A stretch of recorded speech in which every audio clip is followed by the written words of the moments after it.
নমস্কার। কথামৃত ইউটিউব চ্যানেলে আপনাদেরকে স্বাগত।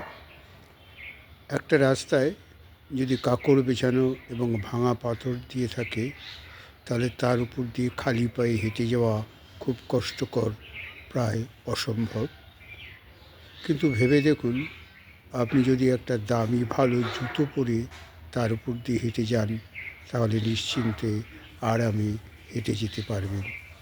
কিন্তু এবার ভেবে দেখুন, সেই জুতোর মধ্যে একটি ভাঙা পাথরের ছোট টুকরো যদি কোনোভাবে ঢুকে যায়, তাহলে আপনার পক্ষে এক পা হাঁটাও অসম্ভব।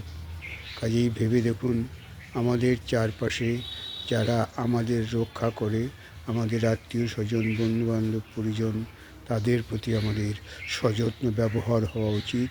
তাদেরকে রক্ষা করা আমাদের অবশ্য কর্তব্য। না হলে জীবনে চলার পথে আমরা এক পাও এগোতে পারবো না। সেই জুতো জোড়া আমাদের রক্ষা করতে হবে অনেক সযত্নে। মন্তব্য নিষ্প্রয়োজন। ভালো লাগলে লাইক, শেয়ার, কমেন্টস করবেন এবং নতুন হলে এই চ্যানেলটিকে সাবস্ক্রাইব করবেন। ধন্যবাদ। নমস্কার।